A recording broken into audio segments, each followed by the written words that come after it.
The People's Champion, The Rock, made his shocking return to the World Wrestling Federation when he attacked Stone Cold Steve Austin following the WWF title match at King of the Ring. And it was revealed that the Great One suspension has been lifted by CEO Linda McMahon.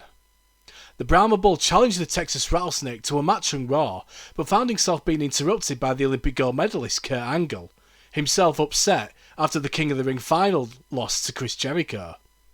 So the main event sees the American hero take on the People's Champion, The Rock making his in-ring return in 3 months.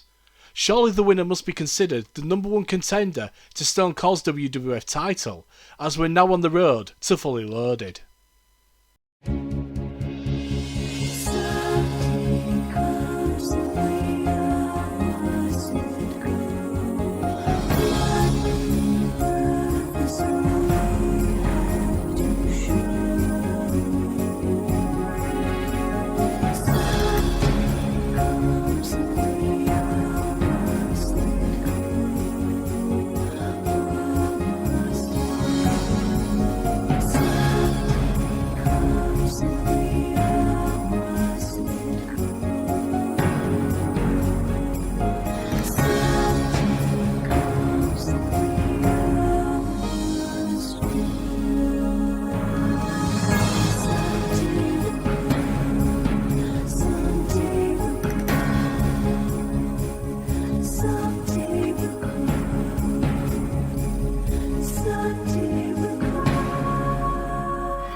We're north of the border tonight as Michael Cole welcomes us to SmackDown. Joined by Taz and commentary, Michael Cole asks, following the conclusion of Monday Night Raw, how will Stone Cold Steve Austin react to The Rock's challenge? And will he accept it? 2 matches that have already been announced from Raw are mentioned, as the tag team champions, the Dudley Boyz, face their toughest title defense yet when they defend their belts against the Brothers of Destruction, Kane and The Undertaker. The American Badass says it's their time to win back the tag team titles. Also on the card, an old rivalry is renewed when Edge and Christian take on the Hardy Boys. Christian may not have left with the European Championship at King of the Ring, which is held by Matt Hardy, but no doubt he will be looking for revenge on tonight's show. 2 more matches are then announced, as, in a rematch from the King of the Ring, Rob Van Dam will defend the Hardcore Championship against the man that he beat for the title, in Rhyno. Can the man bring back the gold? And also, how will Raven feel knowing that he's not in a title match? And lastly, as a result of interference in the Intercontinental title match 3 days ago on Raw, Triple H teams up with Big Show to take on the team of Test and the Intercontinental Champion Rikishi. The Samoan wasn't best pleased with the 6'7" Canadian's interference when Test decided to attack the game during the Intercontinental Championship match on Raw. Can they be on the same page just for tonight? Stade du Maurier is a setting of tonight's SmackDown in Montreal, Quebec, Canada.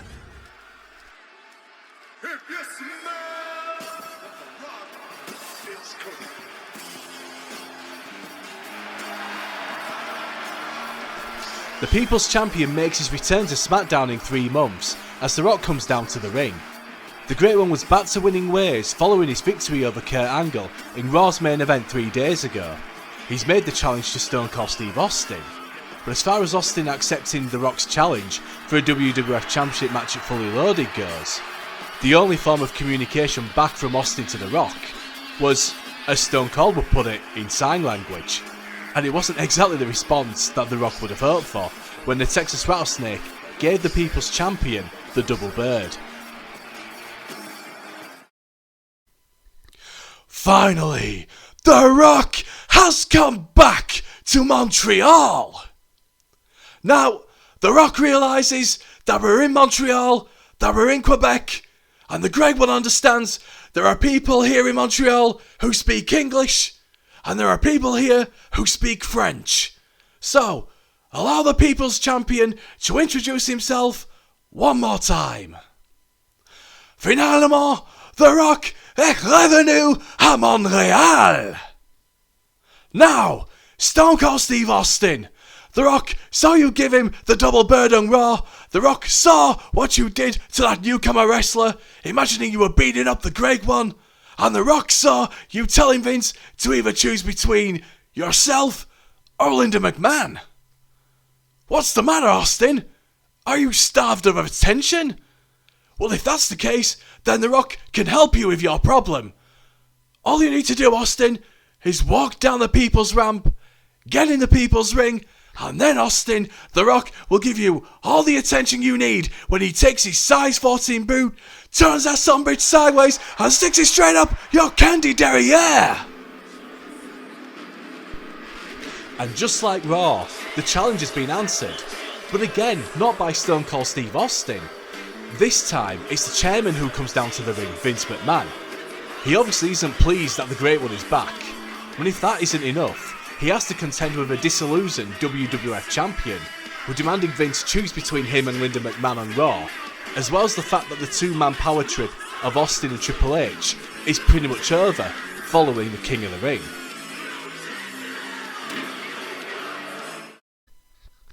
Now, let's get one thing straight, pal. You had your WWF title match at WrestleMania and lost. And I was even courteous enough to give you a WWF title rematch on Raw the following night, and you lost again. Rock, I can perhaps overlook Linda McMahon reinstating you to the WWF, but as far as you challenging Austin for the belt, whether it be on Fully Loaded or not, it just ain't going to happen. You get to the back of the line where you belong. The Rock doesn't show any emotion, but he responds. Vince McMahon, after the crap you've just spoke, The Rock says, Sachez votre rôle et ferme ta bouche. And allow The Rock to say it one more time in English so that even your Rudy Poo candy ass can understand. Vince McMahon, know your role and shut your mouth. Vince snarls at The Rock's response. Who the hell do you think you are to tell me, Vince McMahon, the chairman of the WWF, to shut my mouth? Let's get one thing straight, Rock. Linda McMahon may have lifted your attention, but I will quite happily suspend your ass again. But I'm not going to do that. I'm not going to deprive these Canadians, who can't even make up their mind whether to speak English or French, the chance to see their beloved People's Champion get his ass kicked tonight. You see, it just so happens to be that there is someone in the back that wants to fight you in this very ring tonight. Yo, you dealing with the X-Pac. I got everything I ever wanted, and I'm gonna get that back. Oh, I know you hate X-Pac, but you. There's a smile developing across the face of Vince McMahon, as out comes all three members of X Factor. It's not a case of which member of X Factor will challenge The Rock, as no doubt all three members will want to challenge The Rock. The People's Champion is alert to the danger, but he's never one to back down from a fight, gesturing with his right hand to just bring it to X-Pac, Just Incredible and Albert. X Factor look like they're ready to attack, as Vince stands behind them in the ring, but The Rock points at the group as he's about to talk. X Factor, so let's see who we've got here. He points at X-Pac. Well, The Rock knows you, X-Pac, he's well acquainted. You've been pointing to your crotch for the last 3 years. So much so that the Great One thinks you have a debilitating groin injury. You should go to the back and get that checked out. Or alternatively, the Great One can solve that problem right here, right now, by taking his right foot and kicking you in those little bitty things you call testicles. And then we've got Albert, 6'7", 330 pounds, and more piercings than brain cells. But here's what The Rock wants you to do with your next piercing, wherever you get it, Albert. On your face or on your body. Make sure to attach air freshener on that son of a bitch, because you absolutely stink. But then the People's Champion then turns his attention to Justin Credible. But The Rock gives a puzzled look, as if Justin said something already that The Rock didn't understand. Except Justin Credible hasn't said anything yet. The Rock doesn't believe he knows you. Interesting. Bald head, gold chain, cut off jeans. This is the worst Stone Cold Steve Austin impersonation The Rock has ever seen. As Justin picks up the mic. Hey, I might not be Stone Cold Steve Austin, but I'm pretty sure I could kick your ass. The Great One isn't the least bit impressed with the response, as he slowly brings the mic to his mouth. How dare you, little jabroni, come on The Rock Show, come on the People Show, SmackDown, and not even have the class to introduce yourself? What is your name? Uh-oh. My name is... It doesn't matter what your name is! The laughter and jokes are over now, as all 3 members of X Factor take to beating up The Rock as Vince gets out of the ring. But the attack doesn't last long, as Chris Jericho and Chris Benoit sprint down the ramp, evening the playing field, as it's now 3-on-3. Y2J and the Crippler help The Rock clear the ring, as X Factor are now pointing at the 3 on the outside. Vince is back up the ramp with a mic hand. Alright, Benoit, Jericho, since you want to get involved, tonight, in that very ring, it will be X Factor in a 6-man tag team match against Chris Benoit, Chris Jericho, and The Rock. And let me just say this, Rock, there is no chance in hell of you ever again becoming the WWF champion. Vince thinks he's had the last word, but the Great One takes to the mic once more. Whoa, whoa, whoa, whoa, whoa, whoa, Vince! Where are you going? Allow The Rock to say one more thing. After The Rock, the King, and the Crippler are through with beating up Dread Factor, the Great One is coming for that WWF championship. He's coming for Stone Cold Steve Austin. And if anyone, and The Rock means anyone, gets in The Rock's way, including you, Vince, well, The Rock is just going to do what he does best, and that's lay the smack of down on your candy ass. If you smell what The Rock is cooking.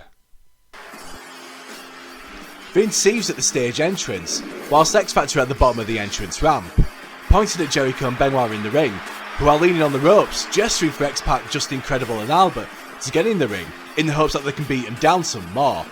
Meanwhile, The Rock climbs up on the turnbuckle to celebrate avec les gens, with the people.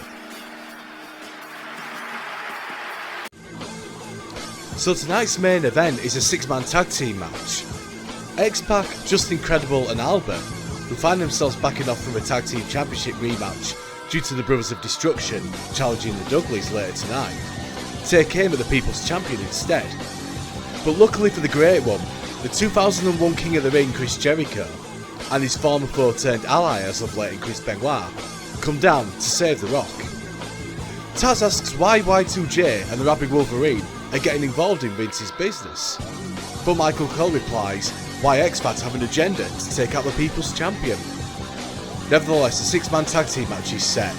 X-Factor take on Chris Benoit, Chris Jericho and The Rock tonight.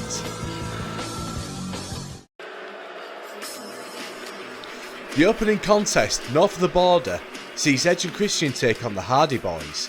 The rivalry between these two teams has almost been going for 2 years now, but the feud between the four has been reignited over the European Championship. Christian had the chance to win the belt at the King of the Ring pay-per-view 4 days ago, but was ultimately thwarted by the champion, Matt Hardy. Edge was also unsuccessful in his quest to become the 2001 King of the Ring, losing to Chris Jericho in the semi-finals. They may have been unsuccessful in their singles matches last Sunday, but they'll be looking to prove their tag team dominance right now.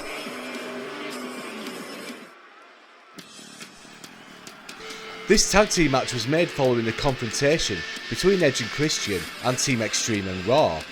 The Hardy Boys had a little more success than their opponents in the ring last Sunday, with Matt Hardy again retaining his European Championship, whilst Jeff Hardy was victorious on Sunday Night Heat against Al Snow.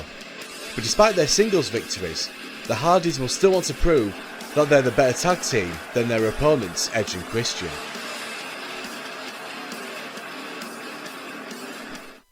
Good work by the Hardy Boys in the opening moments, as Matt works on Edge with an uppercut to the back of his opponent's head, and then tagging in Matt's brother Jeff, following up with a Hurricane Rana and mounting punches, a suplex, and, as only Jeff Hardy can, coming off the second rope with a clothesline to Edge. The combination of work between Matt and Jeff is having its desired effect. Jeff tags in Matt, holding his opponent for the European Champion to dish further damage. An Irish whip to Edge sends him over the top rope, with the Canadian standing on the ring apron, allowing the European Champion to work an Edge with repeated blows to the chest. A 10 count ensues, with the fans duly obliging said 10 count in English. Matt then moonsaults over the top rope to take out Edge and get him back in the ring, only for Edge to counter the attacks in the ring with body blows and kicks himself, following up with the Edge-o-matic. Feeling the need for a dose of their own medicine, Edge whips the European Champion into the corner, leading into tagging in Christian, the two working together to take out Matt. The former light heavyweight champion then hits a double knee to the back of Matt Hardy, but only gains a 1 count from the pin. But the two young men from Toronto continue their assault. Christian tags in Edge for another double team move, both Irish whipping Matt into the ropes, and then throwing the European Champion over their shoulders. Matt bravely fights back, and is able to tag in his brother Jeff, who immediately goes for a front dropkick, on Edge kneeling on the mat. Jeff then continues his extreme ways with a double axe handle from the top rope. Jeff can only get a 2 count, and his attacks are countered by Edge, leading to both wrestlers tagging in their respective brothers. Matt is quicker to the punch than Christian, or rather the dropkick. 2 of them, actually, before the European Champion follows up with a flurry of attacks to his opponent in the corner. The attacks cause Edge to get in the ring and respond with a forearm to Matt Hardy, despite not being the legal man. Edge then shoulder tackles Jeff Hardy out of the ring, only to be met with a forearm himself from Matt, taking Edge out of the ring. "Hey, what's this about?" asks Michael Cole, as fellow Team Rec member Rhyno comes to the ring, only for the referee to tell Rhyno to get out. The interference has Matt Hardy's attention, although the European Champion doesn't see Christian come up behind him, allowing the former light heavyweight champion to hit the unprettier and get the victory. Michael Cole and Taz are arguing about the interference from Rhyno, no doubt the deciding factor, which has led to victory for Edge and Christian. Cole thinks that the Man Beast has no business being involved in this match, especially as he should be warming up for the Hardcore title rematch later tonight against the new champion Rob Van Dam. But Taz argues that Rhyno is buddies with Edge and Christian, he should be there to help out. There's no love lost for Edge and Christian, even in Bizarro Land, as Taz refers to Montreal, but they won't care. Even if Christian and Edge weren't victorious last Sunday as single competitors, at least they're victorious tonight as a team against the Hardy Boys.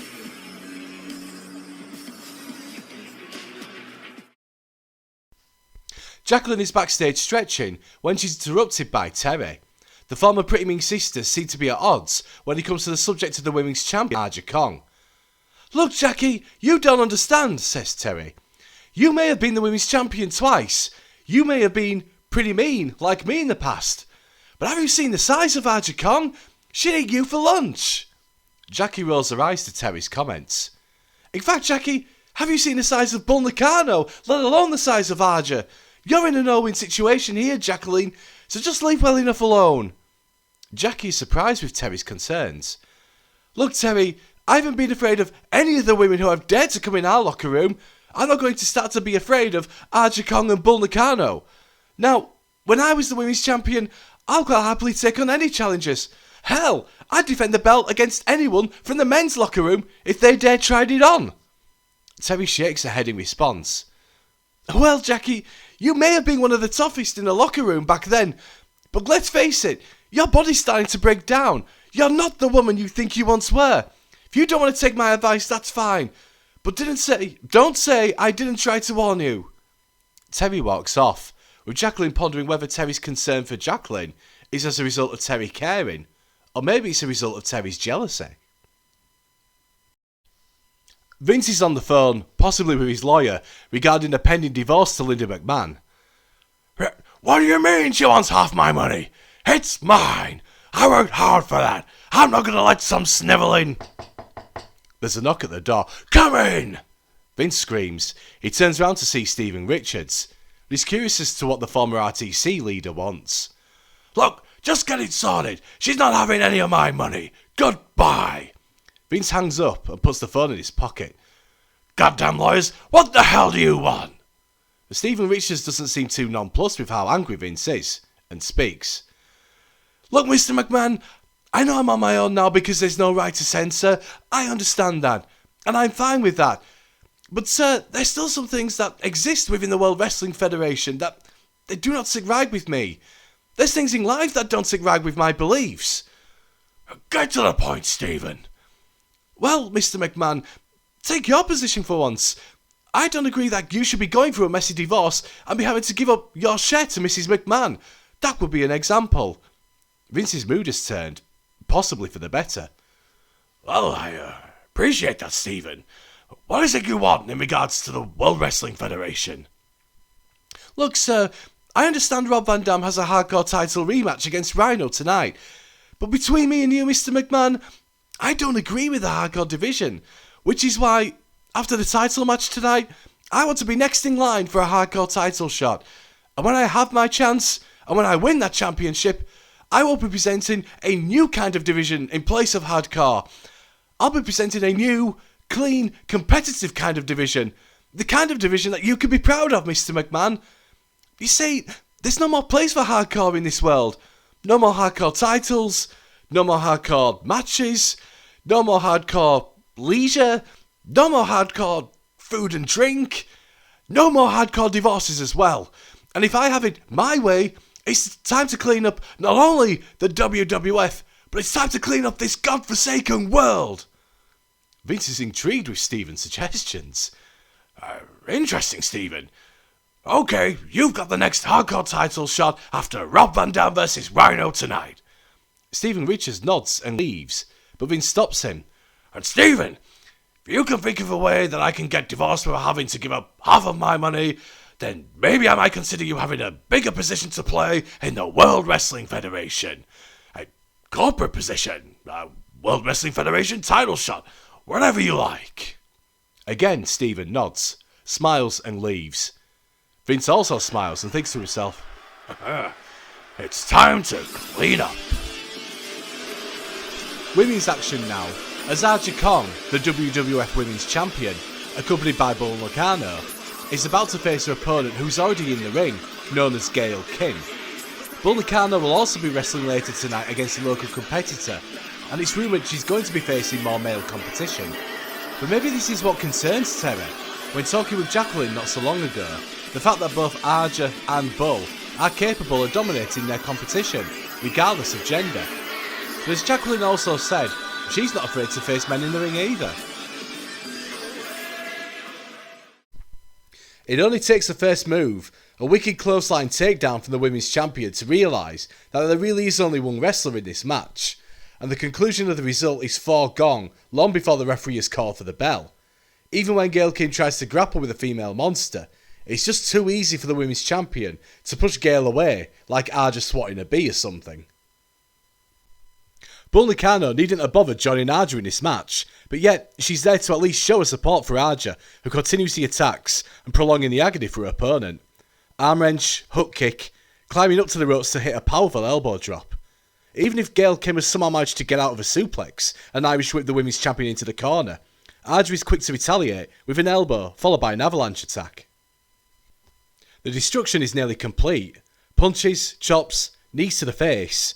Aja then showing her strength by lifting up her opponent with a military press and throwing Gail Kim down with ease. The women's champion has finished with the games, hitting the Huracan on her opponent, with the referee making a 3 count to get the easy victory for Aja Kong. "Terry's right, Cole," exclaims Taz. "She's been a good friend to Jacqueline, telling her not to get involved with the women's champion. Did you see what happened to that young lady, Gail? That could well happen to Jacqueline if she continues to interfere in Kong's business." Michael Cole is silent, as he thinks Taz may have a point. Maybe Terry's advice to Jacqueline was wise. Nobody can stop the destruction of Aja Kong, not even China, who hasn't been seen since King of the Ring. So if the ninth wonder of the world can't stop Aja Kong, then anybody else would be foolish to try.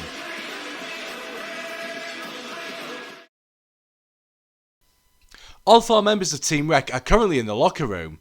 Edge and Christian managed to get a measure of revenge over their tag team rivals, the Hardy Boys, thanks to Rhyno, who has the chance to once again become champion. Kurt doesn't have a match at the moment, but he has his sights set on Shane McMahon, who will no doubt be wanting revenge for Angle's interruption, leading to defeat for the WCW owner on Raw. "Great victory tonight, guys," Angle tells Edge and Christian. "The way you two went out and beat the Hardy Boys was impressive stuff." Michael Cole doesn't agree with the statement. "They won thanks to Rhyno," he shouts through his headset. Angle continues. "Just think, we could all be winners tonight. Well, you and Edge and Christian are already winners. Rhyno, you could be a winner when you win back that Hardcore Championship. And me? Well, when I get my hands on Shane and destroy him later, not only will there be no more Shane McMahon, but there'll be no more WCW. Oh, it's true. It's damn true." "Oh yeah," Edge replies, "and that totally reeks of awesomeness."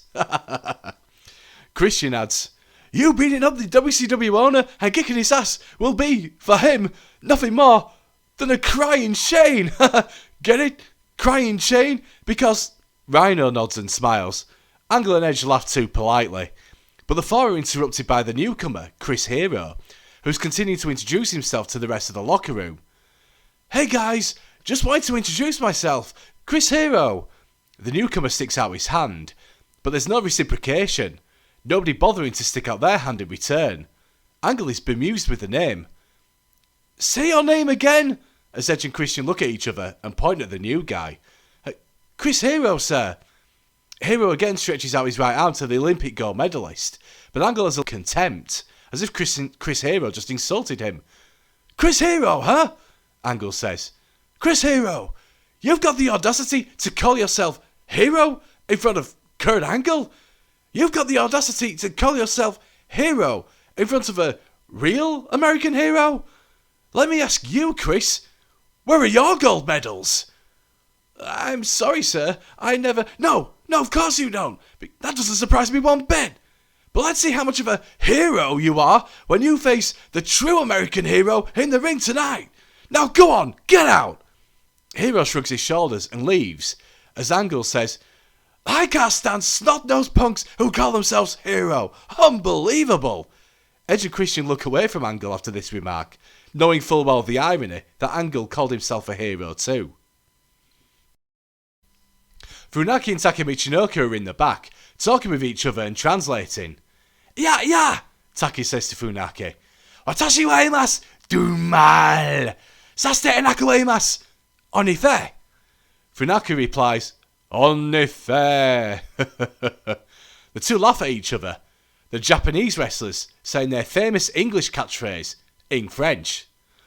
Funaki runs off again, as Taka wonders why, only to see who's behind him. It's Aja Kong with Bull Nakano. Taka then sprints off, leaving the women's champion with her manager. Bull Nakano screams, seemingly in all the languages, "Kokonimi no Budotti Kudasai! Get back here! I can't see!" It doesn't matter the language, Kai and Tai are now long gone, but the two are confronted by Jacqueline, who doesn't mince her words. "Now, let's get something straight here. Aja, I want you for that." The sign pointing clearly indicating that Jacqueline, what she is saying, is universal, because she wants a shot at the WWF Women's Championship. But there's no reaction from Aja Kong or Bull Nakano, as they're looking beyond Jacqueline. "What? You didn't understand what I was saying?" What? Jacqueline is blindsided by someone, and it turns out to be Terry. Aja and Bull walk off as Terry knocks Jacqueline to the ground, picks her up by her hair, and then throws her into a wall, before Terry walks off. Michael Cole realises Terry wasn't caring about Jacqueline at all. Maybe Terry thinks she's better than her former pretty mean sister. Jacqueline grimaces as she lays down on the ground.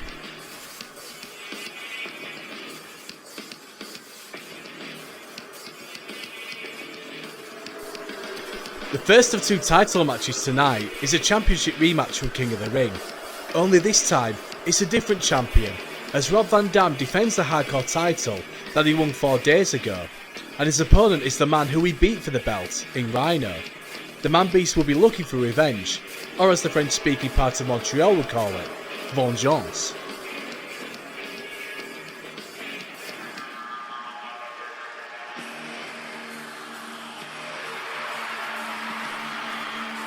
Rob Van Dam has had quite the auspicious start to his WWF career, when he debuted 3 weeks ago on Raw. Although he hasn't fared well in tag matches, his singles career has been great. Starting on his debut with victory over Al Snow, RVD has gone on to beat Rhyno for the hardcore title at King of the Ring, and made his first successful defence against Spike Dudley 3 days ago. He'll be looking to continue his good start to his singles run.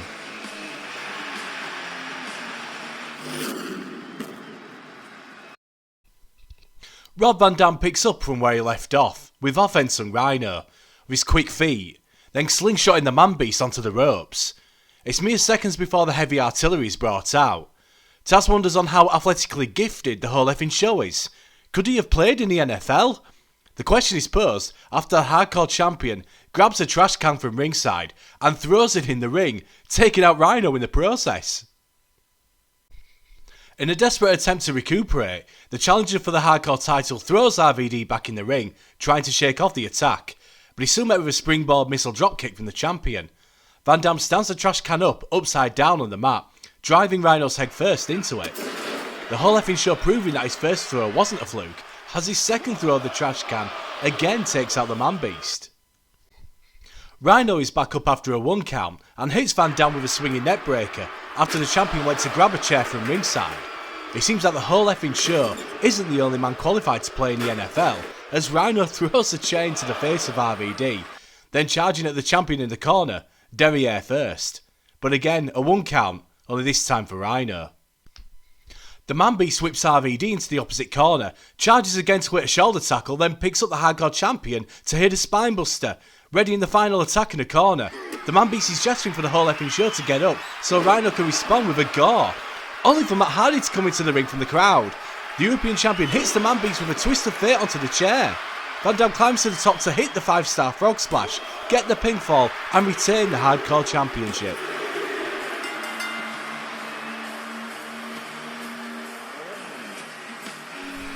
The referee clearly saw the interruption, but he's powerless to stop it, as this is a hardcore rules match after all.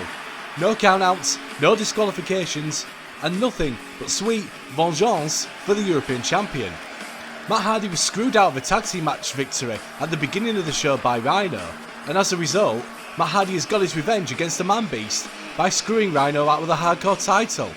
The former hardcore champion has seen Matt Hardy at ringside and realised what's just taken place. The European champion knows full well that Rhyno has seen him and isn't in a rush to leave. So Rhyno gets out of the ring as the former hardcore champion and current European champion brawl at the side of the ramp, exchanging punches and blows as the two leave the arena around the side of the stage as Rob Van Dam continues to celebrate with the crowd.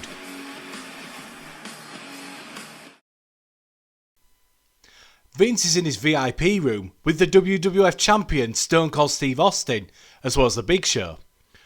Listen, Steve, X-Factor have vowed that they will help me take out The Rock for you tonight. Even if it's 3-on-3, X-Factor are at least on the same page. I wonder if The Rock can get on the same page as Benoit and Jericho, because they've had their moments before. Austin replies as Big Show listens on.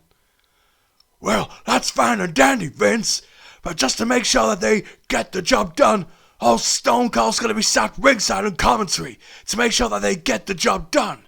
And even if The Rock decides he's going to get up after the match, then wham! Stone Cold Stunner.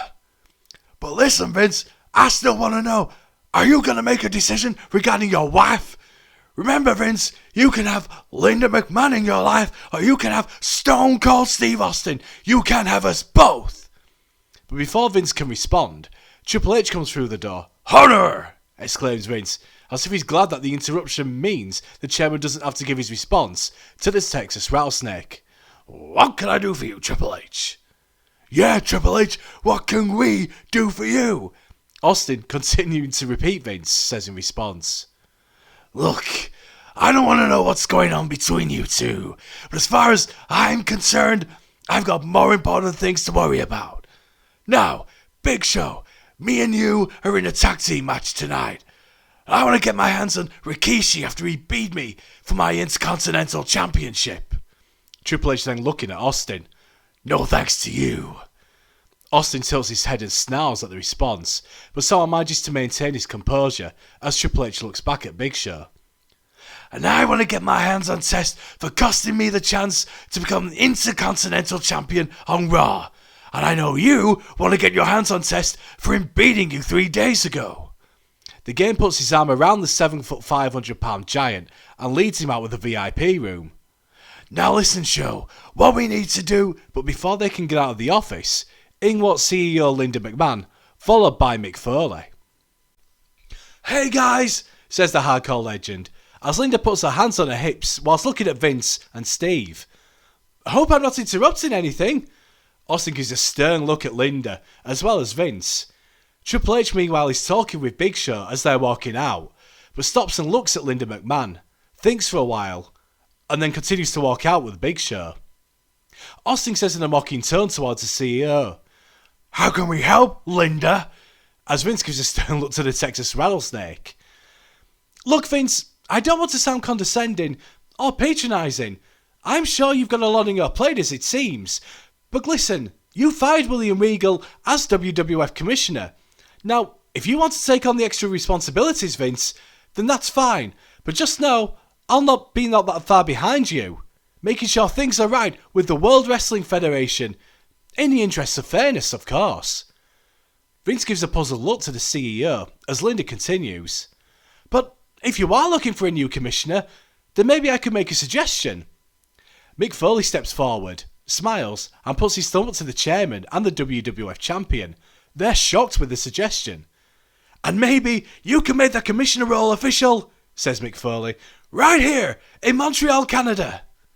Oh God, cheap Bob, says Taz through his headset. But Vince McMahon and Stone Cold Steve Austin can't believe their ears. Hell no, says Austin.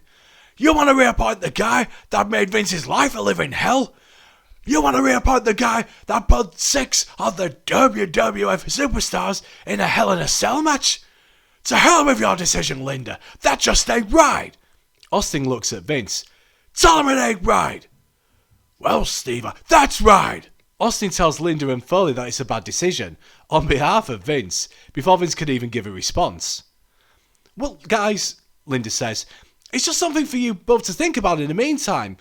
But don't get too involved, Vince. You do know what you do. I can just as well undo. Oh, and just one more thing. We need to determine a number 1 contender for the WWF Championship at Fully Loaded. Now, you see, The Rock would be the logical choice. The Great One is back, and I believe he deserves a rematch against you, Austin, for the WWF title. But I know there's someone else who's also worthy a title shot. Someone who hasn't been beaten in a month now. And that match will take place on Raw to determine a number 1 contender for Fully Loaded. That's right, Stone Cold. You better be prepared, because in 4 days' time, you will find out if you will be facing The Rock for the WWF Championship, or you'll be facing Chris Jericho. Austin has his head in his hands. He can't believe it. I just can't take this anymore. I need to go talk to somebody that actually understands me. The WWF champion storms off as Vince looks on with Linda and Foley, who leave not long after Austin does. The camera then follows the CEO and the hardcore legend down the corridor, only to zoom closer to the back, where the former commissioner William Regal looks on at the pair walking out, Regal not looking too pleased.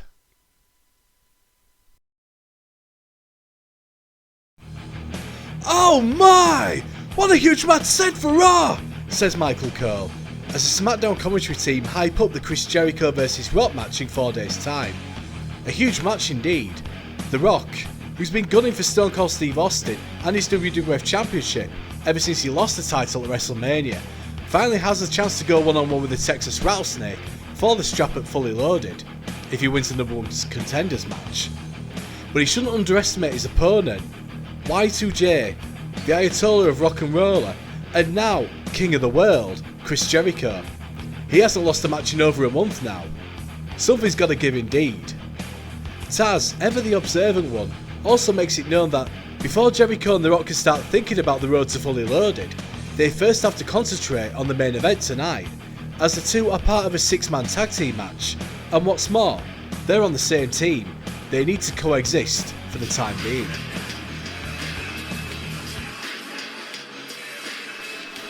It's another proving ground match for the newcomer, as Chris Hero takes on the Olympic gold medalist Kurt Angle.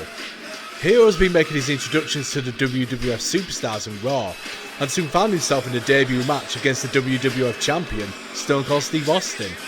That match was all said and done, with victory for Austin. Before one could say the phrase, it was all said and done. Now, the newcomer finds himself against another top superstar in Kurt Angle. Can Chris Hero fare any better in a few moments?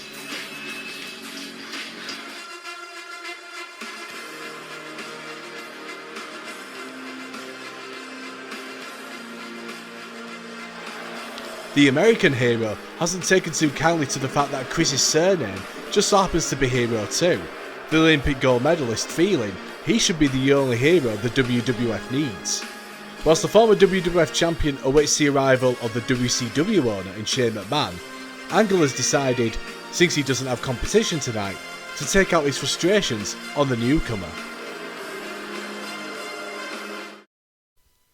Mixed fortunes for Chris Hero. The good news is at least he can say he got in more offense at the expense of an Olympic gold medalist. The bad news is, apart from that, this match, like the match Hero had with Austin and Raw, doesn't last long.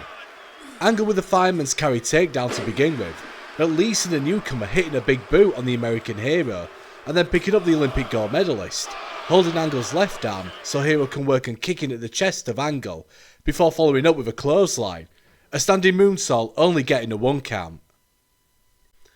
More punches and elbows from Hero to Angle, leading to another 1 count, but as far as Hero's offense goes, this is where it ends. Angle counters the newcomer's right hand with a right hand of his own, a takedown that leads to the former King of the Ring winner locking in the figure 4 leg lock. Hero grimaces in pain and looks like he's going to tap, but somehow he's able to twist his body to get out of the submission and release Angle from the hold.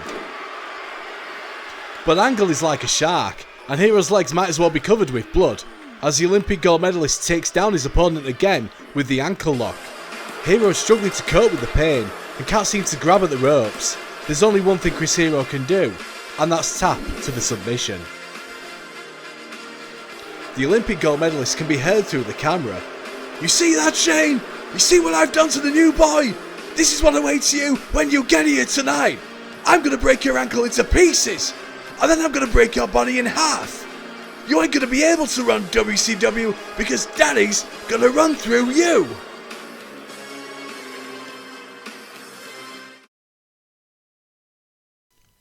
Rob Van Dam is in a locker room, getting ready to leave following his first successful hardcore title defense, when Raven walks in the room. "Hey man, did you see me being run—" "I'm gonna stop you there, Rob," says Raven, interrupting the hardcore champion. "Now, you've told me that you're willing to put the hardcore title on the line against me on several occasions, and time again, I find out that I'm not the one getting a title shot. What about me? What about Raven?" "Well, look dude, if you want it that badly, then I'll quite happily go to Vince McMahon and get you a title match for Raw, if that's what you really want." But before Raven can respond, in walks Steven Richards to confront Raven and Rob Van Dam. "That just ain't gonna happen, and you know why that just ain't gonna happen? Because I've already spoken to Vince McMahon. And Rob, you better get ready, because I'll be your next challenger, and when I get through with you, Rob, you won't be getting a hardcore title rematch, because the belt will no longer be affiliated with hardcore." "See you Monday," says Steven Richards as he walks out. Raven continues to ask, "Well, what about me? What about Raven?"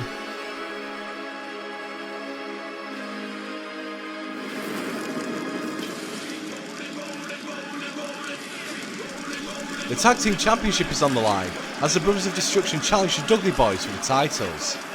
Undertaker told Kane and Raw that it's time for the brothers to win back the gold and to assert their dominance in the WWF. But if history has shown anything since WrestleMania, fortune has not been on their side. They lost the tag team titles to Triple H and Stone Cold Steve Austin at Backlash. They won back the gold a week later in Raw, but then lost the tag team titles again, but this time to X-Factor at Judgment Day.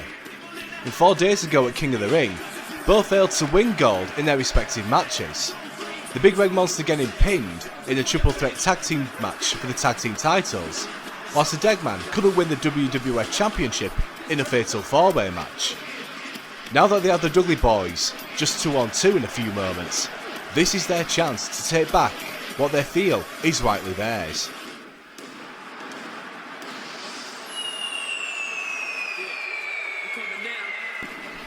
Devon and Bubba Ray managed to capture the tag team gold for the 4th time, as they were revealed to be the final team in the tag team turmoil match for the titles at Queen's request. And they've managed 2 successful retentions since then, first successfully defending the straps against the Holly Cousins nearly 3 weeks ago on Raw. They were due to defend their gold against X-Factor in a rematch set for King of the Ring, but in one last act from Commissioner Regal prior to his firing that night, the Dudley Boyz were faced with defending the belts against another team, the team of Eddie Guerrero and Kane. The Dudleys were still successful. However, as Undertaker has argued, the team they beat at King of the Ring, that was the team of Kane and Eddie Guerrero. Now they have to go through their toughest challenge yet, in Kane and The Undertaker.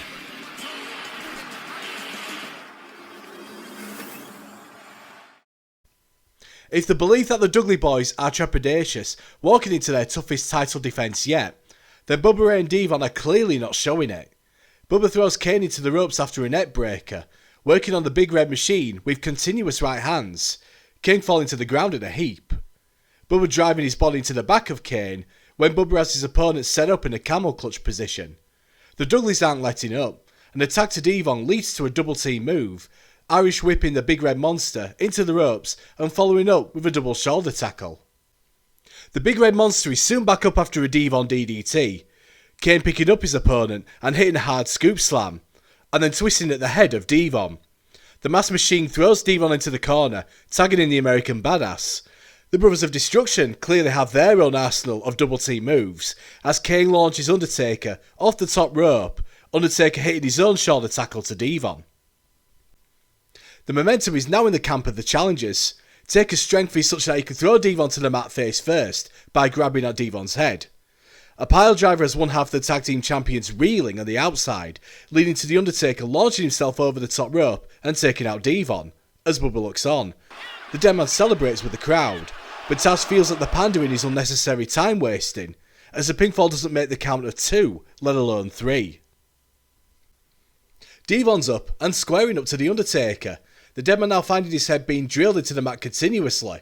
A tag to Bubba leads to a big boot, an Irish whip is then followed with a spinning sidewalk slam. Taker is reeling, but he manages to get a tag to his brother as Kane comes in and replies with a clothesline to Bubba Ray, with one half of the tag team champions getting his own dose of medicine with a Kane sidewalk slam. But Devon feels the need to interrupt the pinfall. The referee's telling him to get out of the ring, but he continues the attack with a rushing leg sweep of Kane, with Bubba Ray then working on the leg of the Big Red Machine. Taker comes in the ring, but he's met with a Bubba Bomb for his troubles, only for Bubba Ray to be blindsided by Kane. Another pinfall attempt, but only a 2 count. The Brothers of Destruction try to get the advantage by taking out Devon on the apron. Kane is unsuccessful the first time, but hits a shoulder block to send Devon out to the ground near the announce table. Taker brings Bubba back in, with Kane driving the knee to his opponent, throwing Bubba over his head after an Irish whip, but only gets a 1 count. Bubba is immediately back up, with repeated chops, followed by a Samoan drop. He tags Devon, who hits a Russian leg sweep on Kane, but this causes the American Badass to come into the ring and prevent a possible 3 count. It's starting to get chaotic. Bubba Ray comes in the ring to prevent Undertaker's attack on Devon, but when the Big Red Machine picks Bubba Ray up from behind, the tag team champion reverses the move to hit a power slam. Kane rolls to the outside, with Bubba Ray following him in suit, and continues the attack with repeated elbows, and then following up with a bionic elbow. Meanwhile, Devon attacks Undertaker on the ring apron, drop kicking the American Badass to the outside near the entrance ramp, and decides to go to the turnbuckle, using his left arm to hit a super clothesline from the top. Taker is trying to get back in the ring, but the man from Dudleyville drops the dead man on the ring apron. The Undertaker now back in the ground at ringside. The Big Red Machine is back in the ring and immediately goes for Devon. Kane can't seem to get him off the top rope as the right hand is thwarted, Devon following up with another attack from the top turnbuckle. Devon rolls Kane up as Taker tries to get back in the ring, only to be thrown into the ring steps by Bubba Ray as the referee counts the pinfall.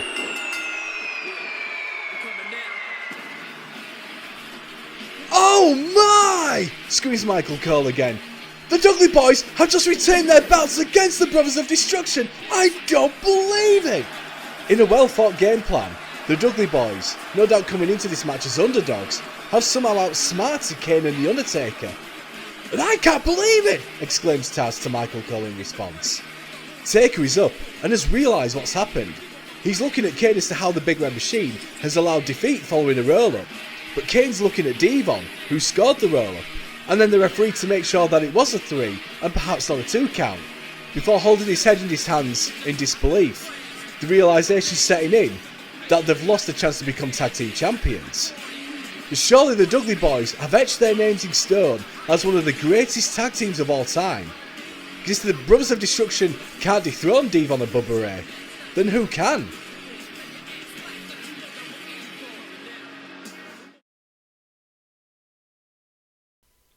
The WWF champion is sat in a locker room, lying down on the bench, talking to someone, but it's not clear who is listening to the Texas Rattlesnake. I need someone who can listen to me, who can understand me. Listen, I've got to deal with the CEO, Linda McMahon, making my life a living hell. I've got to contend with the fact that I'll either be facing The Rock or Chris Jericho for the WWF title if fully loaded. And I've also got to face with the fact that me and Triple H may never be on the same page again, because Triple H is extremely selfish. A voice responds, Écoutez, Monsieur Austin, tu es le champion. Tu es le meilleur lutteur pour la World Wrestling Federation.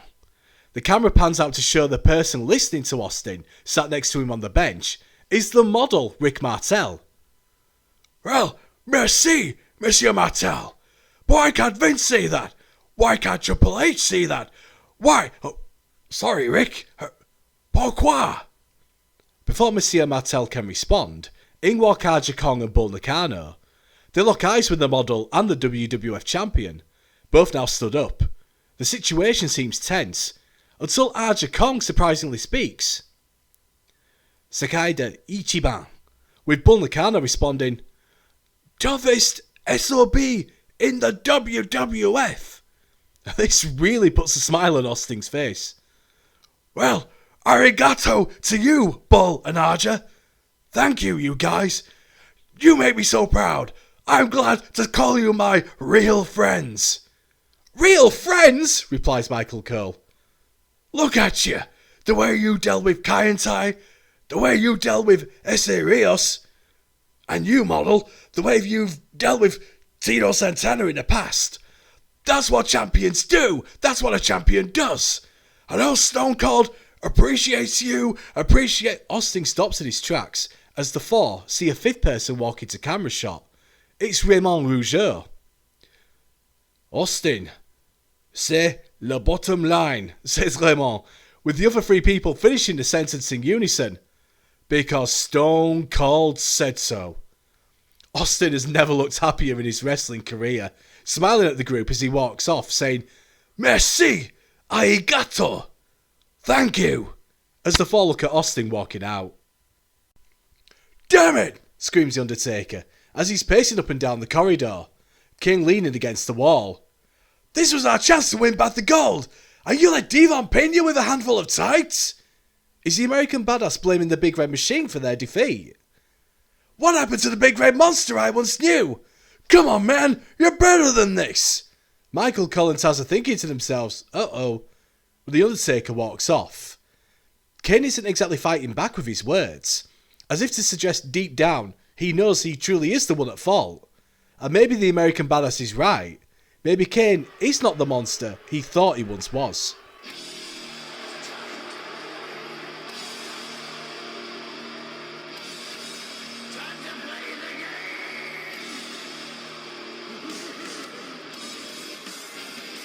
More tag team action coming up, as the team of Triple H, accompanied by Stephanie McMahon, teams with a Big Show to take on Test and the new Intercontinental Champion Rikishi.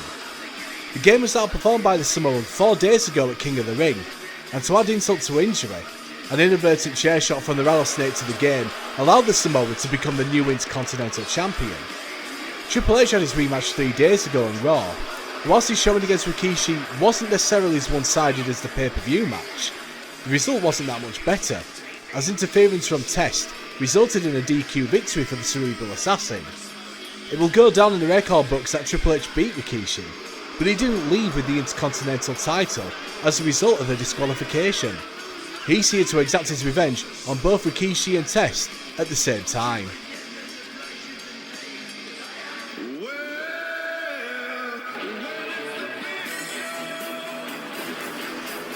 The 7-foot 500-pound giant will no doubt be looking for revenge too.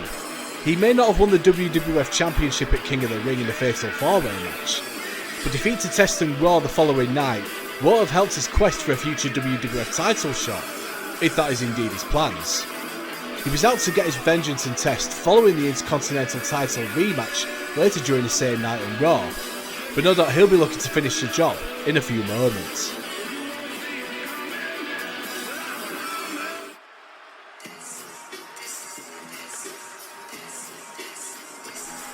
Like Triple H and Big Show, Test came up short 4 days ago on pay-per-view when he lost the chance to become the 2001 King of the Ring as a result of defeat to Kurt Angle in the semi-finals. The 6'7" Canadian can be at least pleased with the manner in which he has bounced back, picking up a victory against the Giant on Raw, and he also did it without his close friend Shane McMahon at ringside. His confidence seems to be sky high, but at the same time Taz argues that Test needs to keep his feet on the ground. Even if his intention was to save Rikishi from Triple H on Raw, his interference, whilst resulting in Rikishi keeping his new IC strap, also meant defeat for the Samoan. The two need to work together carefully now.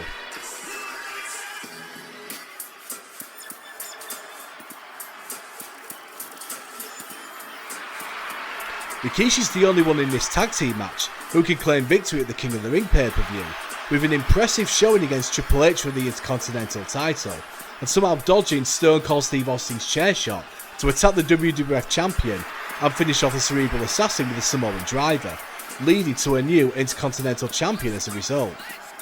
Although Rikishi was on the receiving end of shenanigans from the game and Stephanie McMahon on Raw, Test interference meant Rikishi kept the Intercontinental title, but suffered defeat to Triple H as a result. The Samoan wasn't best pleased with Test's interference. Even whatever Triple H throws at Rikishi, the new Intercontinental Champion knew he could still beat the game despite the odds stacked against him. After all, that's exactly what happened at King of the Ring. Who's to say it wouldn't have happened again on Raw? Nevertheless, Rikishi and Test have to set aside their differences in this tag team match if they're going to win. The game charges forward to take out Test with a clothesline and a right hand, as the 6'7" Canadian recuperates, looking to gain a measure of revenge for Sunday night and Monday night. Triple H attacks Rikishi on the apron, backdropping onto the toughest part of the ring.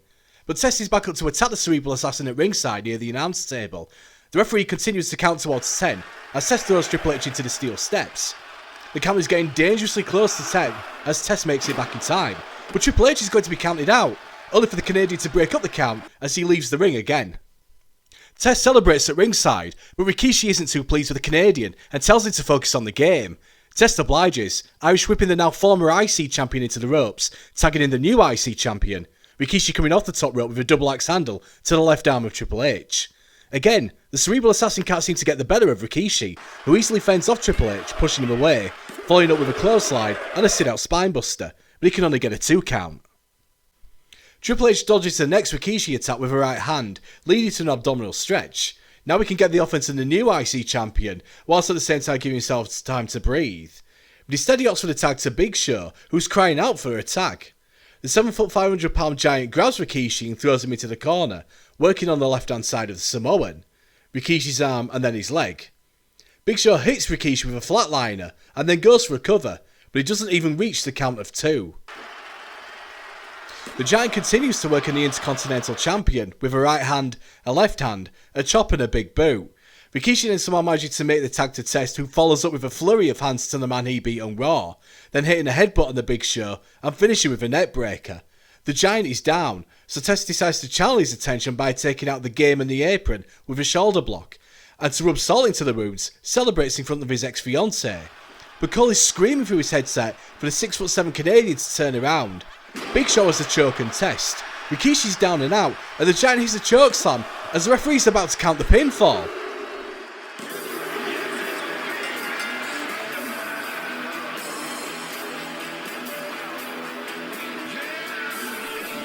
Stephanie is delighted with the result, more so as her ex-fiancé just got pinned after he taunted her in the ring.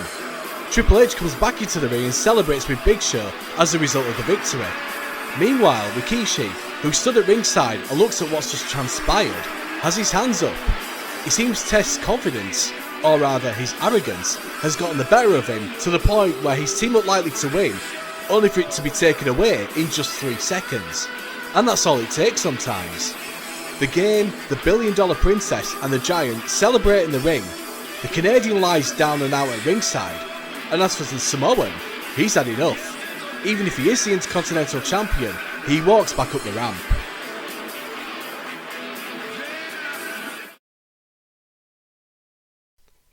Jim Ross and Paul Heyman converse in the cafeteria near the coffee machine when the Olympic gold medalist approaches the pair. "Did you see what I did to that newcomer?" asks Angle. Jim Ross doesn't make much of a sound, but Paul Heyman is only too willing to congratulate Angle by saying, "Yes, and it was very impressive. I can't wait till you... Yeah, whatever. Listen, seeing as no doubt Shane won't be showing up because he's afraid of me and all, I guess I'll just have to call him out on Raw. I'll see both you guys later." The camera follows Angle as he walks away from Heyman and Jim Ross when he spots Edge and Christian at another table, giggling and whispering amongst themselves, looking at something amusing. "Hey guys, did you... Wait, what's so funny?" Edge tells Kurt that they're laughing at Rikishi and Test at the other end of the cafeteria. It can't be heard what's being said between the Canadian and the Samoan, but it seems like they're blaming each other after their tag team defeat to Big Show and Triple H. Christian joking, "I think Test is saying he doesn't reek of awesomeness, and Rikishi's saying he reeks because he's got a fat ass." Edge and Kurt laugh, with the Olympic gold medalist telling Edge and Christian that he's leaving and he'll see them for a non-alcoholic French-Canadian beer. Angle opens a door, which shows a long corridor, but a few steps in, he's jumped by Shane McMahon. With a flurry of fists to the back of the American hero, Shane is angled down to the floor before throwing him into the wall. "Hey, how do you like that?" asks Shane. "How do you like getting owned by the WCW owner? Woo!" Shane McMahon runs off, the commotion catching the attention of Edge and Christian, who tend to Kurt, lying on the ground. The Great One is in the locker room with Y2J, the Crippler, and Latino Heat. They're all smiling at each other when Eddie Guerrero asks, "Hey, Rock, it's good to see you back, man, but I gotta ask, Dread Factor? What did you mean by that, Holmes?" The Rock responding, "Well, you see, Eddie, it's real simple. Every time Dread Factor look in the mirror, The Rock guarantees that son bitch is gonna smash because of how ugly they all are." This lets out a little giggle from the rest of the group. "But in all seriousness, 6-man tag team match tonight. Now, whilst the Great One knows he could take on any or all members of Dread Factor, The Rock appreciates you having his back. But listen, we need to be on the same page, especially with the #1 contenders match for Raw. So Jericho, don't let The Rock down." The fun and games are gone as the seriousness of the situation for tonight, let alone Raw, sets in with Y2J grabbing at the arm of The Rock. "Let you down, Rock?" The People's Champion looking down at Jericho grabbing his arm before letting go. "Now let's get one thing straight, Rock. It is indeed great that the Great One is back. But as far as us letting you down, let it be known, Rocky, that I am the king of the world, and I have been undefeated in the month of June, and tonight I'd like to keep that record going. So with the greatest of respect, oh great one, you don't let me down. Benoit and Eddie feel the need to de-escalate the situation, as The Rock and Jericho are practically nose to nose. And as this is happening, the camera pans beyond the locker room to see Big Show walk past. He sees who's in the locker room, but they've not noticed him. The giant backs off slowly, as to not gain the Four's attention. Meanwhile, The Rock has backed off from Jericho, smiles a little, and walks away. Mixed singles action continues for Bull Nakano, accompanied by Aja Kong. Her opponent in the ring is HC Loc. Michael Cole makes note that this isn't the first time that HC Loc has competed in a match in the WWF. In fact, it's not even his first match in mixed singles action. Over 3 years ago, HC Loc faced another female opponent in April of 1998 in an episode of Raw against Luna, and lost. Taz thinks, with the greatest of respect to Luna, and considering how much of a dominating force Bull Nakano is, then surely this should be, no pun intended, all she wrote. And that is the case. Taz continues to scream, "Victoire! Victoire! Victoire!" as Bull Nakano hits the powerbomb on her opponent, getting the victory as Aja Kong looks on. Michael Cole asks Taz if he knows the Japanese equivalent, but Taz is stumped. Cole replying that he thinks that word is katsu, as Bull Nakano celebrates another easy victory against male competition. The camera is on Michael Cole as he heists up the 6-man tag team main event before being interrupted by glass shattering. He wonders why Stone Cold Steve Austin is making his way down to the ring, when Taz reminds him what Austin said earlier, that he's going to be joining Taz and Cole in commentary. Michael Cole hoping that the talk with Bull Nakano, Aja Kong, Rick Martel and Raymond Rougeau has hopefully kept Stone Cold Steve Austin in a good mood. It could be possible that this is as good a mood as Austin gets, somehow being both happy and pissed off at the same time. Austin demands a mic, having a few words to say before the 6-man tag team match gets underway. Now, before the main event happens, old Stone Cold's got a few words for Les Champions des Personnes in front of Les Personnes de Montreal. You see, Rock, it doesn't matter if you win tonight or not. It doesn't matter if you win your match on Raw and face me for the WWF title and Fully Loaded. Because after talking to my friends, mes amis, they know just as well as I do that I could kick your ass any day of the week, twice on Dimanche. I think it's pronounced Dimanche, Steve, says Michael Cole. Now, old Stone Cold's going to be taking a seat on commentary, watching your match closely, so you better be... But Austin stops talking as he sees what's happening on the Tron. Look, Linda, I've got a few things I need to say privately, so if you can come into the office and... Vince takes Linda into his office and shuts the door. Austin looks on in horror, as if to give the impression that Vince taking his own wife into his office might as well as be committing adultery. And Austin's a married man himself. If Stone Cold was a happy man as well being pissed off earlier, well now he's totally pissed off. And now Taz and Cole have to cope with a pissed off Rattlesnake on commentary for the main event. Michael Cole hypes up the main event, a 6-man tag team match which is next, which sees X Factor taking on Chris Benoit, Chris Jericho, and the man that will make his return to in-ring action in 3 months, on, as he calls it, The Rock Show, and the people's "Hey, shut up!" says Austin. "Stop the hype and go with the damn match, you make me sick, Cole," says Austin. "Hey, I agree, Austin," says Taz. He does, "Hey, you shut up too, you're giving me a damn headache."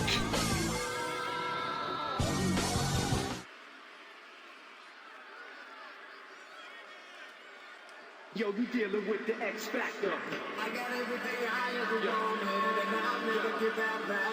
Oh, I know you hate X Factor, but you...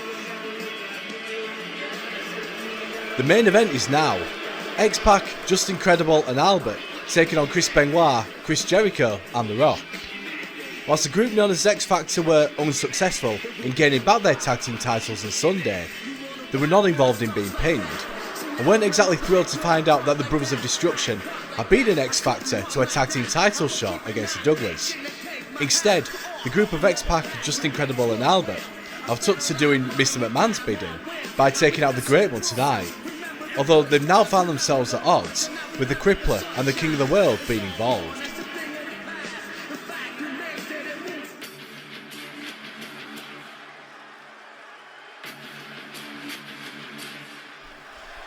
The Rabid Wolverine was close to becoming the next WWF champion at the King of the Ring, but unfortunately for Chris Benoit, he was the one tasting defeat after he was pinned following a Stone Cold Stunner.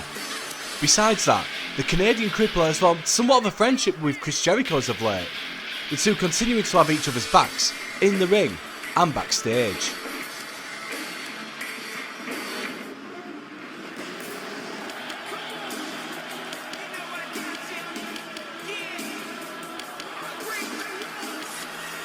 The self-proclaimed King of the World is a new nickname Y2J has given himself following victory in the King of the Ring finals. And maybe it's a moniker he deserves. Chris Jericho hasn't tasted defeat in 5 weeks now, and even then, that last defeat was back in May on SmackDown, when he was forced into a handicap match and lost against the Dudleys. That was thanks to then Commissioner William Regal. But the Ayatollah of Rock and Roller could be close to winning a new moniker, the Champion of the World. If he can work with the Great One in a few moments and get victory, then Jericho can think of taking on the Great One in 4 days' time in Raw. And if he can do that and win that match, he'll be headed to Fully Loaded to take on the WWF Champion for the gold. If you smell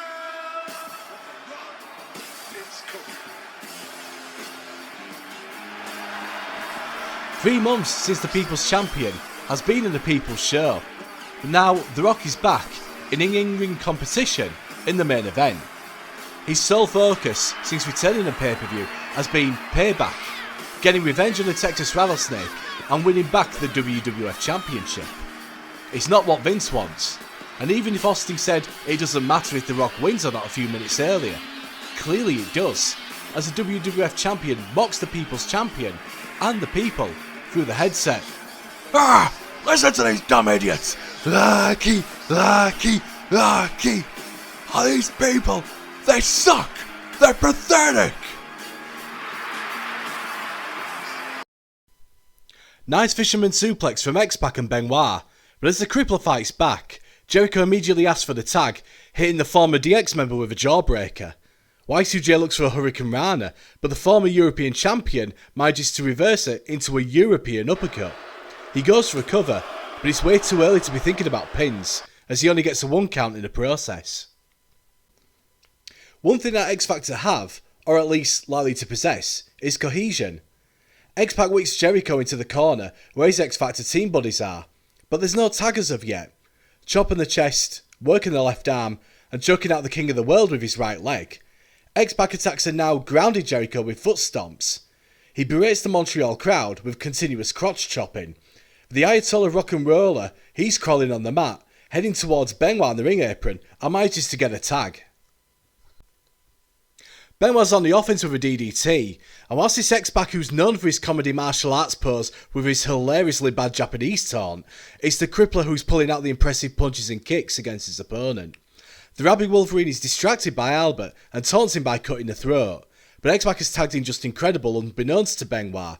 Justin hitting a suplex, an inverted atomic drop, working on the right arm of Benoit as he's down on the ground, and dropping the elbow into the chest of the Canadian. Again, too early for a 3 count, Justin not even getting a 2 count. The former ECW alumnus somehow escapes a possible German suplex, getting out of the predicament, and whips the Crippler into the corner where X Factor are, and he whips him hard, as Benoit falls to the ground in a heap. Justin picks Benoit back up and puts him in the corner. Great tag team work by X Factor, says Austin, who thinks The Rock should be the one filled with dread because of how well the group are working together. The combination of attacks by Justin Credible and X-Pac, now the legal man, sees the leader of the group tagging Albert. He charges at Benoit in the corner and goes for a pin. Realising the gravity of the situation, Jericho feels the need to break up the following pinfall. Y2J is trying to take Albert off his game so Benoit can mount some offense, but the Rabid Wolverine struggles with the enforcer. In a desperate attempt to get momentum, Benoit kicks, uppercuts and DDTs Albert before pinfall.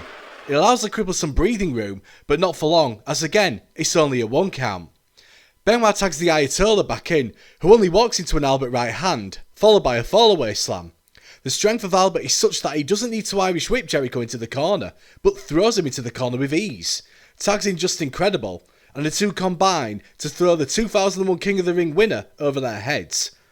Justin throws Jericho out to the ring apron and follows up with a shoulder tackle, taking Jericho to the outside, leading to the Enforcer pulling Jericho back in the ring. The Great One is crying out for a tag as Just Incredible gestures to the crowd.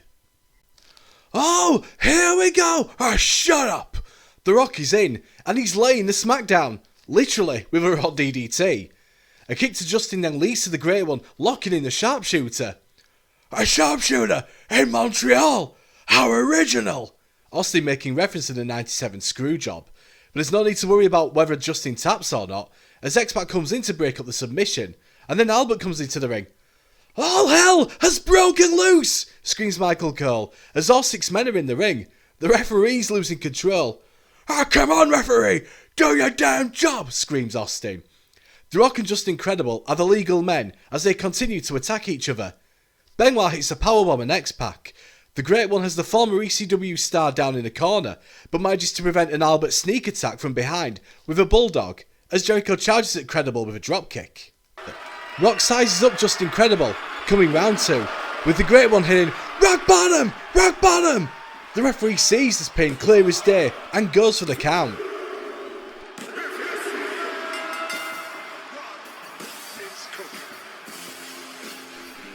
The People's Champion picks up from where he left off on Raw, returning to in-ring action and the People's Show for the first time in 3 months and getting the victory. And whilst X Factor worked really well as a stable in this match, they lost all momentum when the Great One was tagged in the ring. Even if there is more cohesion in X Factor as a group, at least there wasn't any lack of cohesion between The Rock and Chris Jericho. Just Incredible lies at ringside. X-Pac is up the ramp holding his head, whilst Benoit and Albert are brawling through the crowd. Austin takes off his headset, the relief coming over Michael Cole now that the WWF Champion is gone, but he stares at The Rock, who's leaning on the ropes and returning the stare back. As the People's Champion walks back though, he bumps into Chris Jericho, and the two lock eyes with each other, knowing full well that one of them will be facing the Texas Rattlesnake for the WWF Championship in a little over 2 weeks. As Rock and Jericho continue to stare at each other, out comes Triple H running down to the ring. Rock turns around and walks into a Stone Cold Stunner, with Jericho on the receiving end of a pedigree. Austin and Triple H then celebrate in the ring. Is a 2-man power trip a thing again? Has the game set aside his differences with the Rattlesnake? We might find out now, as Triple H has picked up a mic. Now, Austin, I know you've been angry and upset as of late. You've had to deal with the mind games. You've had to deal with a fatal 4-way match. You've had to deal with Linda McMahon getting between you and Vince. And I'm sure you pretty much hate my guts after not helping you defend the WWF title at King of the Ring. And as far as you smashing me in the head with a chair goes, Austin, that's forgotten about. That's in the past. Now, me and you, we look to the future. We look to Fully Loaded. Now, Austin, you've got quite the conundrum here. Will you face Chris Jericho for your WWF Championship at Fully Loaded? Or will you face The Rock? You see, Stone Cold, I agree with you. It doesn't matter who you face at Fully Loaded. Look at what you've just done to The Rock just now. Look at what I've done to Y2J. Both Jericho and The Rock continue to lay down on the mat. Stone Cold, you don't have to worry about Jericho or The Rock facing you for your WWF title at Fully Loaded, because neither of them will be a threat. Austin smiles, the realisation that Triple H has his back. Or does he? Because, Austin, in 4 days' time, on Raw, you will find out who you will defend your title against in a number 1 contenders match. Because it's Chris Jericho versus The Rock versus me. And yet again, that familiar cry of, all Oh my! By Michael Cole. Just when Austin thought his personal problems were starting to work themselves out, they're continuing to unravel. There was a brief moment when the Game and the Rattlesnake were once again the two-man power trip, but now Stone Cold has to deal with the fact that if he's not facing the People's Champion at Fully Loaded, and if he's not facing the King of the World at Fully Loaded, then he's going to be facing his foe turned friend, but possibly turned foe again, in the Cerebral Assassin at Fully Loaded. The SmackDown logo appears in the corner to end the show, whilst the toughest SOB in the WWF looks anything but tough, as he's shouting at Triple H in the ring. The Game's celebrating the news as he's walking up the ramp, knowing that in 17 days' time, he could well be the next WWF champion.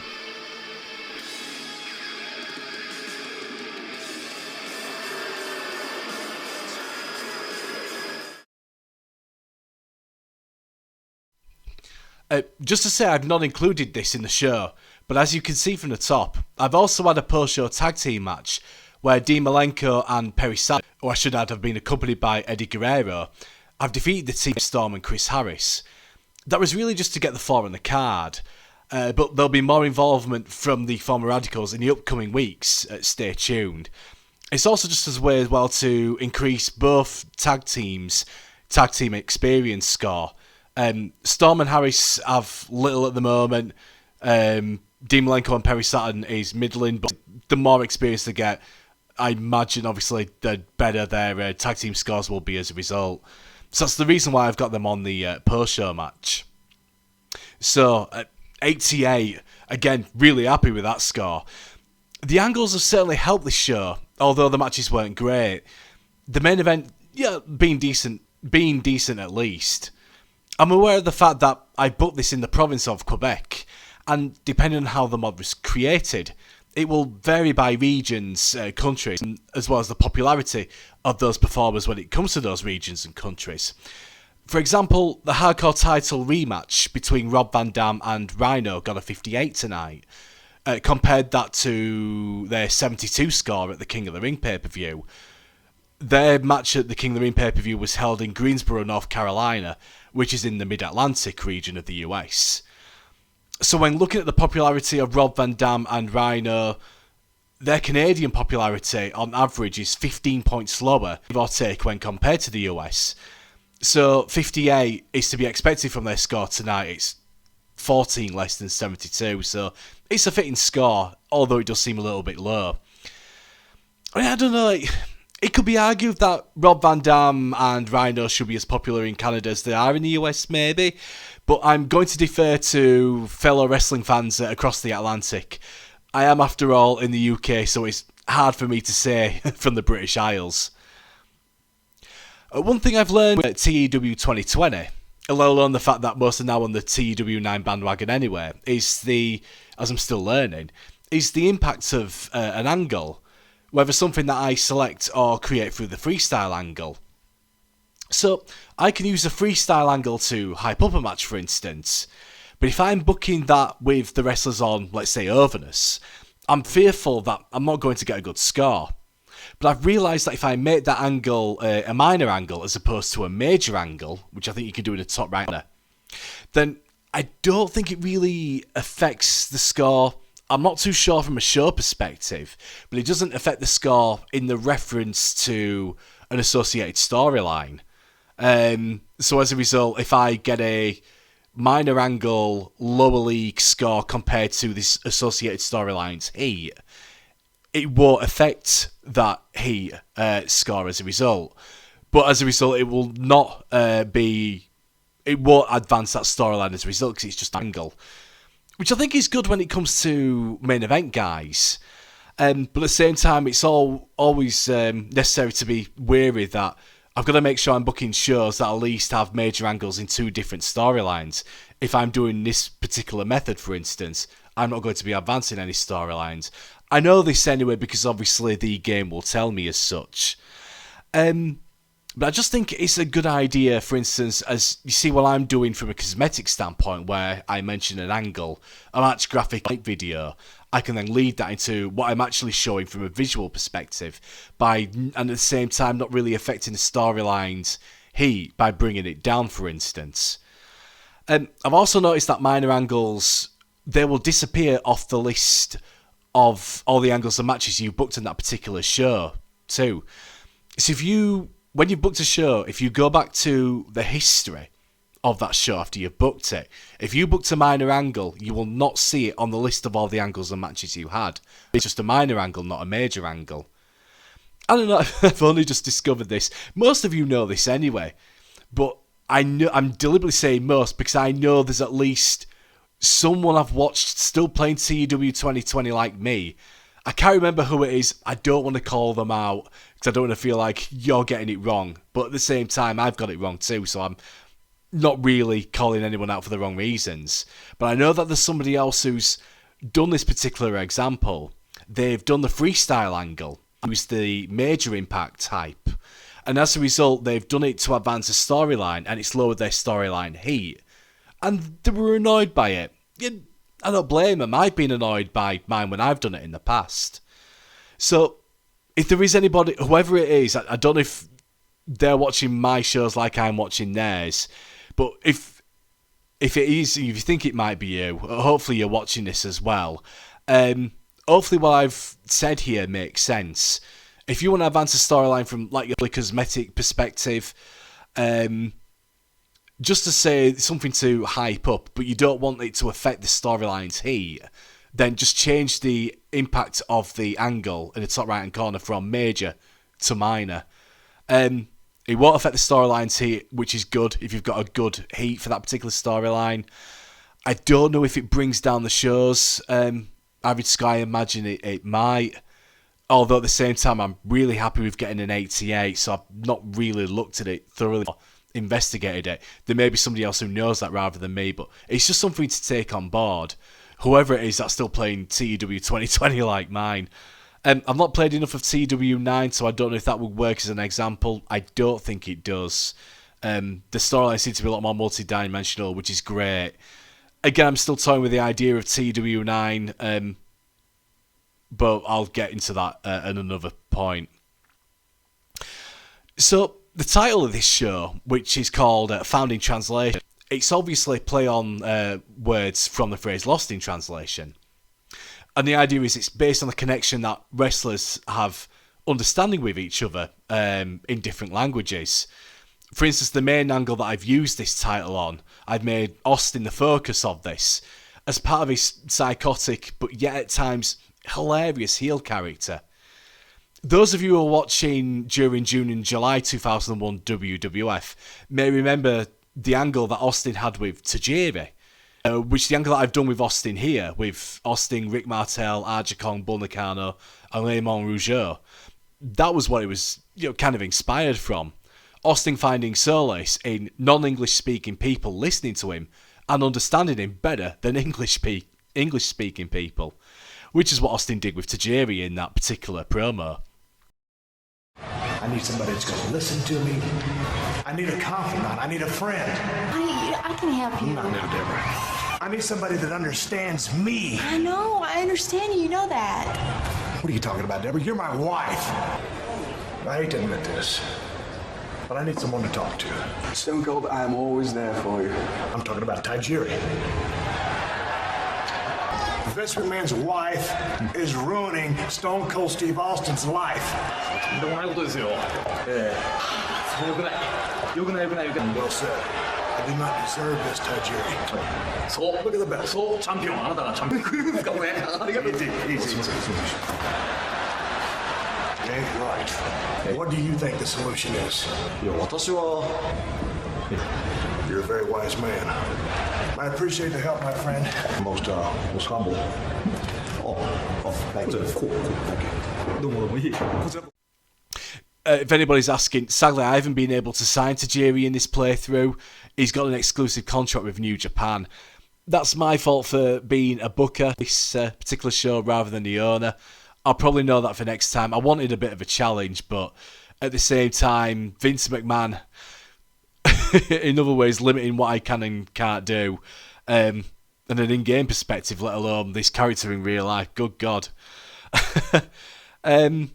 So yeah, unfortunately, I wasn't able to sign Tajiri, which is a shame. As far as the subject of like the founding translation show idea goes, I think works well more because I'm booking the show in Montreal. Now, I've only been in Montreal for a few hours in real life. That was basically just to get a change of plane. I was on holiday to Vancouver, coming to Vancouver from London, and I had to change at Montreal. And I just remember listening to people talk, and what was shown on TVs around the airport. So I want to say the airport was slightly more French-speaking than English, although it was kind of close to an even split. I imagine those who mainly speak French do understand English as well. But I don't know. Again, anybody with a better education than me on the subject of Montreal who all live there in Quebec, is it an even split with English and French people speaking? Or does it lean slightly more one way than the other? If you do know this, or if you live in Montreal, by all means send a comment, let me know. I'm always interested in education. So next point is, there's a lot of cosmetic mistakes. I mentioned the word cosmetic. It's got to do with the fact that the cosmetic mistakes I made within this video particularly, that's the price for being in depth. And even though I'm not sure you would know if you would find these mistakes if I didn't tell them to you, I'm still going to be upfront about them anyway, so I'll explain what I've done wrong. It's more to do with the fact that the mistakes I'm making, and the reason why I say cosmetic is something that I'm talking about, or something that I've shown a picture about, or I've mentioned it in a previous episode. It won't necessarily affect score rating. I just think I just prefer being upfront and honest, even if it's just, the absolute minor little things. So, for instance, as for the subject of location of the show, and again, some of you may actually know this anyway. If you look in the show, I know I said Stade du Maurier in the beginning, before the opening segment with The Rock. Now, I believe in July 2001 when I booked this, that's what the location was known, I believe. Stade du Maurier in Montreal. Now, I forgot to edit the show. It's showing up in the corner as Stade Uniprix. Again, if I pronounce that wrongly, please let me know. I forgot to edit this before I started the show. So I booked the show, I fleshed out the card, which meant by the time I realised I needed to change the location at last minute, the show was already locked in, so I couldn't change it as a result. It might also be due to the fact that I've locked in the location, possibly with the one-night only appearances of Rick Martel and Rhyno, perhaps. I mean, it's still the same venue. It was just known by its different name, Stade du Maurier in 2001, which today is now known as Stade Uniprix. I've also made this mistake as well for a few other shows too, which I forgot to mention is something I should have brought up. One that comes to mind was the Judgment Day pay-per-view. Now, this was held at the Dunkin' Donuts Centre in Providence, Rhode Island, in New England area. But I don't think it was known as the Dunkin' Donuts Centre until November 2001, if I've got that right. When back at the time of the Judgment Day pay-per-view, I think it was still known as the Providence Civic Centre. There are other mistakes I've made like this. Nothing, like I said, nothing that will affect the show score, but just the little things I want to learn from. If you could just imagine if this story had a life of its own, the amount of mistakes that I've made would warrant its own botchamania. Next point is apologies for the cut during X Factor's first entrance during the opening angle. There's a smile developing across the face of Vince McMahon. As out comes all three members of X Factor. It's not a case of which member of X Factor will challenge The Rock. Sometimes I forget when I'm booking SmackDown specifically. And for some bizarre reason, I think I'm booking Raw. As you can imagine, these shows do take a lot to edit. It's taken me weeks to do so. And sometimes I don't always realise I'm booking SmackDown. Just by default, when it comes to talking from a commentary standpoint, I'm always thinking of Jim Ross and Paul Heyman. Even when I'm booking SmackDown, which has the commentary team of Michael Cole and Taz. So this explains the cut in X Factor's entrance. I mentioned something with Jim Ross and Paul Heyman. I finished editing this video and then realised listening back to it, I'm thinking to myself, damn, it's not Jim Ross and Paul Heyman. I'm booking SmackDown, it's Michael Cole and Taz. So that explains that cut. Also, regarding that opening angle, there was a promo when The Rock's talking to all 3 members of X Factor. The Rock's promo and X-Pac's I had to revise what I was going to say with that particular promo. It's in reference to X-Pac's groin. No, by all means, call me sensitive, that's fine. I know that I want to book this as a show in 2001 and keep it close to 2001 style as possible. But at the same time, I'm going to be honest, there's particular vernacular that I don't want to be repeating from a 2001 perspective. Yeah, I just think it's necessary to consider the fact that some things that you could possibly say and get away with in 2001, you can't necessarily do in 2024. If you want to call me sensitive, woke, you're absolutely fine. It's not a problem. But at the same time, I like the idea of being able to be creative without being too risky. And I think that's a real, again, going off on a tangent, I think that's, for me, when it comes to comedy these days, it seems to be very one-dimensional, that the only comedy that is classed as comedy all bases around shock value. And to me, it shouldn't be like that. It is about creativity. Don't get me wrong, shock value is creative. But creativity can certainly be done without shock value. It can be done. And there are certainly ways with The Rock and how he talks about his promos. He can be absolutely creative indeed, without necessarily being too insulting and perhaps to the point of being secretly derogatory towards a specific set of people, perhaps.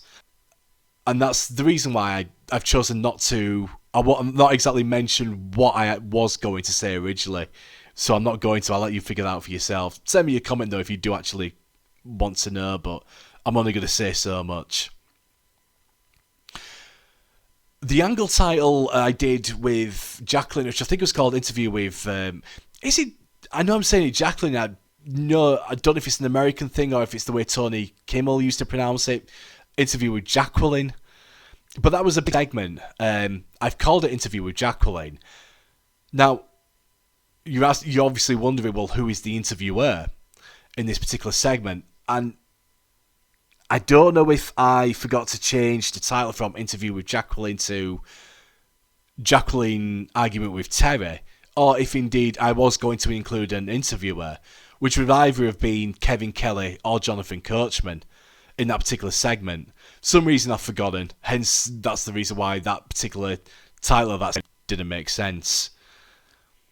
I also mentioned during the tag team title match on SmackDown that Kane got pinned in the triple threat tag team title match at the King of the Ring pay-per-view, and that's wrong. It wasn't Kane, it was Eddie Guerrero, which was Kane's tag team partner in the match. Whoops. He still lost though anyway. You may have also noticed that I said that the Dudley Boyz had 2 title defences coming into this match, and if you see the result at the end of the tag team title match in SmackDown, it says they've made their 4th title defence as a result when it would have been 3. But again, that's wrong on my part. Dudley Boyz have had 3 successful tag team title defences, not 2. One of their title defences was on here, but I've deliberately not mentioned this because it was against a team that isn't familiar, and I don't know if I plan on introducing this team as of yet, at the very least. It's the reason why I've kept this quiet. But yeah, I should have mentioned 3 title defences and just mentioned the 2 ones that I felt were relevant. But as we reference to this show, the main question is, because it's called Found in Translation, were all the translations right? Did I get them right? I've somewhat of an understanding of French. I took it for an A-level. I only got a grade of D, however. So anything I have translated wrong, whether it was in French or Japanese, please let me know. Again, it's all about education and I'm really interested. Please let me know. And so I know not to make these mistakes for the future.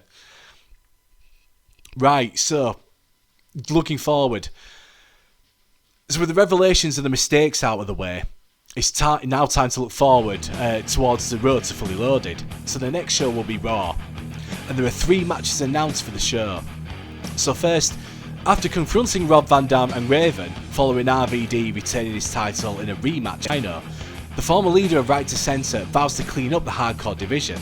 And then the World Wrestling Federation, when Steven Richards challenges Rob Van Dam for the gold. There's two questions to be asked about this match. First, if Steven Richards does indeed win the hardcore title, what happens? What does he mean by cleaning up? And how will he go about it? And the second question is, well, what about Raven? The second of 3 matches announced sees women's competition as Jacqueline looks to get revenge over a former Pretty Mean sister ally in Terry. It was unclear as if to Terry's concern for Jacqueline's welfare in regards to Jacqueline challenging Aja Kong for the women's title was real, or if there may have been a hint of jealousy perhaps. But Terry's true colours were revealed late during that night when she blindsided Jacqueline backstage. And in the final match announcement, a triple threat main event, with the winner facing Stone Cold Steve Austin for the WWF Championship at Fully Loaded, each with their own score to settle. Triple H, The Game, the Cerebral Assassin, former foe turned friend, or former friend turned foe to the Texas Rattlesnake.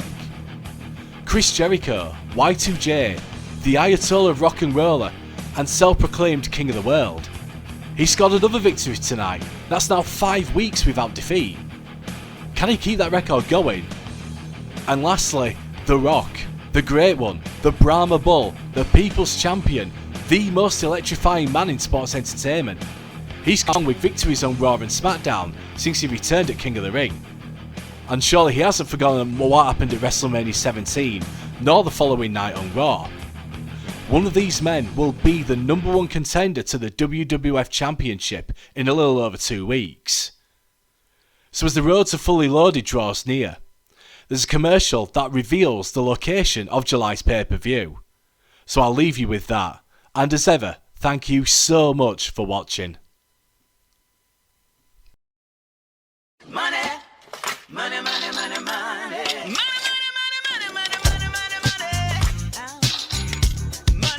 Las Vegas, Sin City, Caesar's Palace, big stakes, high rollers. The question is, do you feel lucky? My name is Stone Cold Steve Austin. I am the World Wrestling Federation champ, and I can't be stopped. Our beloved WWF champion has lost to the destiny. Would you please shut the hell up? You leave me with no choice but to finish the job we started. One way or the other, The Rock will, again one day, become WWF champion.